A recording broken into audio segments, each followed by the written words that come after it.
Now we have Ted Selker.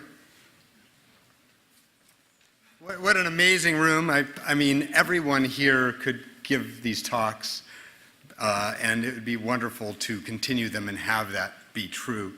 Actually, when I was at IBM and I hired John for a short period to work on phenomenal data mining, he went and hired this Russian fellow who was going to do logical phenomenal data mining.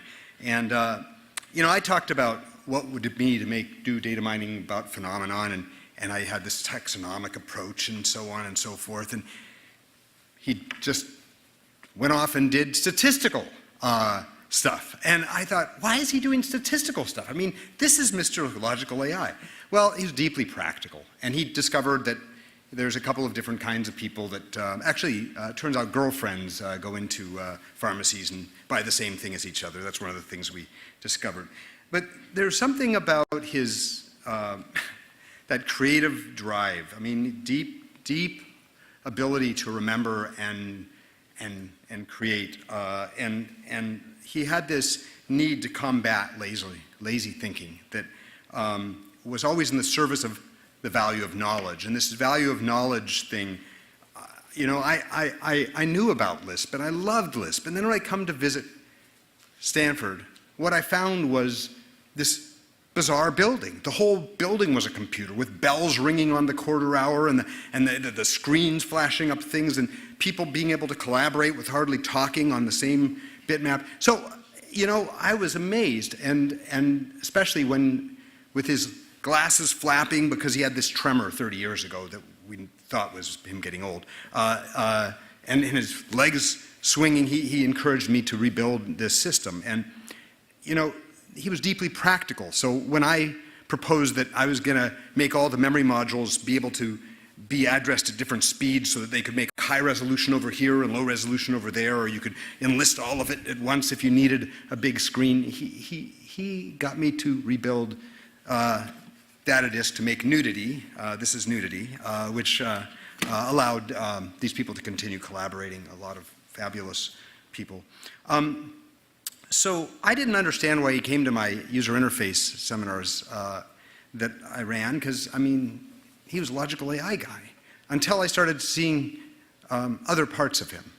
So one funny moment was when he was at my New Paradigms for Using Computers workshop, and he's sitting in the front row, and there's this industrial designer who'd gotten up and decided to speak in the flowery, you know, European intellectual way instead of showing his work, and showing no work, an industrial designer talking about the horrors of cloning and of experimenting with, you know, DNA. And John's response was so interesting. Everybody was getting really, really, really uncomfortable. And finally John says, excuse me, Richard, what do you think about stacking monitors? This had nothing to do with what's going on. And he caught him right. I mean, the arrow was in the front. Richard said, nobody would ever want to stack monitors. And he said, well, I do, and I stack monitors, and I think it's a great way to design monitors. No monitor should ever be designed to be stacked. In fact, it's illegal in Britain. And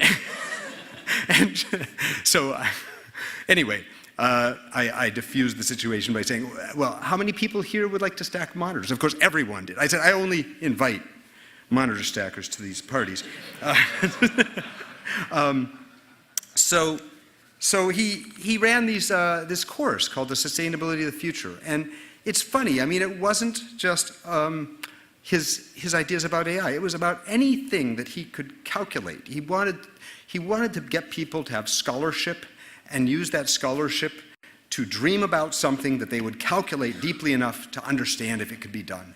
And that was what he was always pushing. Now, what I kind of amazed by is in the last few weeks of his life, actually several months of his life, I used to go visit him at Lytton Garden, and he was amazing. I mean, you know, I went in there and I said, well, what would you like me to bring you? And he says, news about that fast neutrino.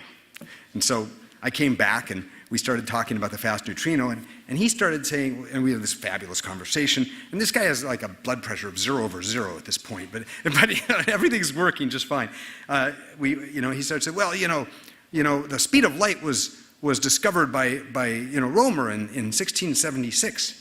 So I look it up and I say, well, actually it was 1671 that he took the measurements. He says, really?